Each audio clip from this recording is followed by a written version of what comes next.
Our Three Creation Myths, a Singing Poem by Laurel Botsford.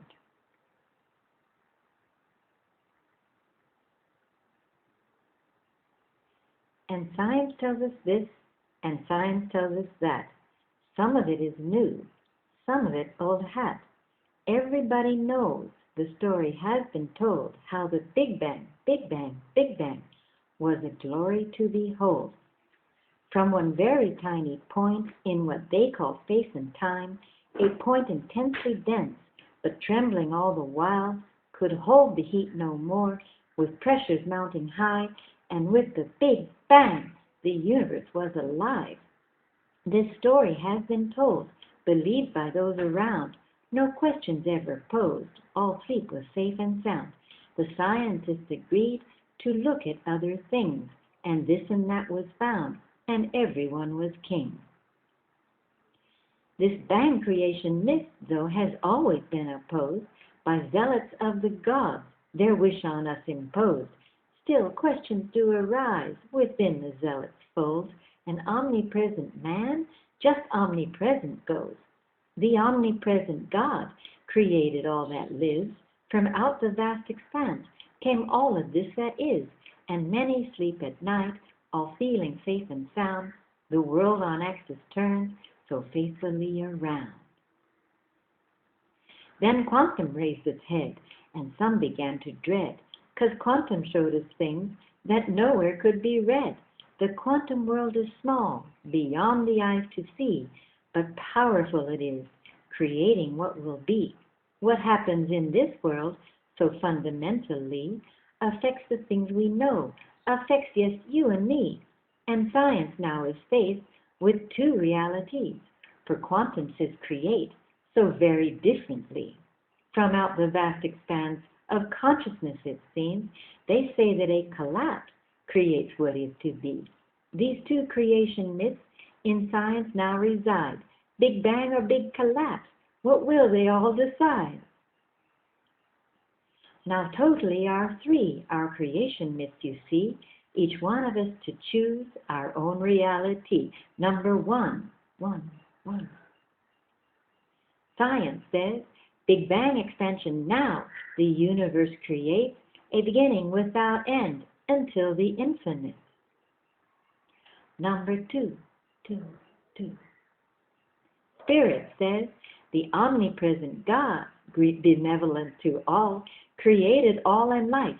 God's will, our will, your call. Number three. New science says, an omnipresent consciousness, from which creation comes, collapsing into being, condensing out of the one.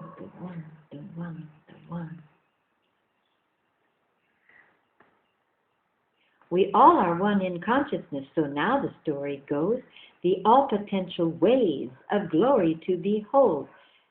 A purity of white, enlightened souls are we, parading momentarily in heaviness, it seems.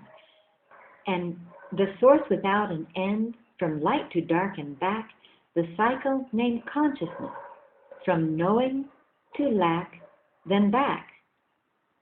Cycles of consciousness over and over again, from all to less than all, and back to all again.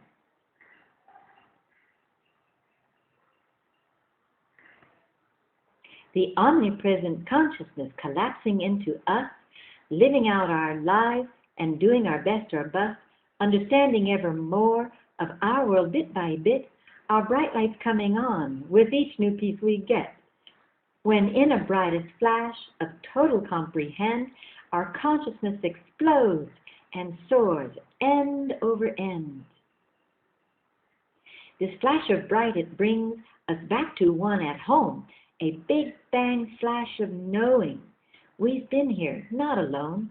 The cycles begin at one, collapsing into less, then bang and back to one, where everything's at rest.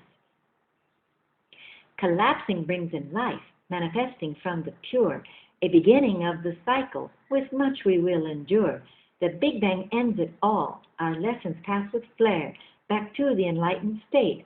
Believe it if you dare.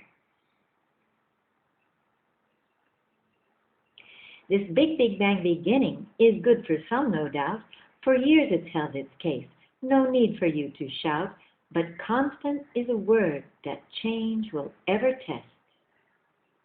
And so with our beginning, no wrong in this is meant. So if you still relate to current science prose, your feelings won't be bent, accepting what is told.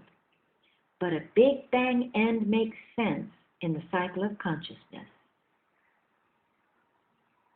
Both quantum and zealots claim a beginning out of the full, out of the pure, out of the formless, out of the full potential all. Both quantum and zealots claim from the all comes the less, arising or collapsing, both methods can be kept. Then after a lengthy time, the cycle at its end comes a big bang explosion of consciousness. Back to all, and then to begin again. It's an alternate theory, it's true, science changes all the time. Our lessons come and go until the finish line. Confusion seems to reign, though, until faith and mind combine. As human awareness expands to one, in cycles and cycles and cycles of conscious rhythm and rhyme.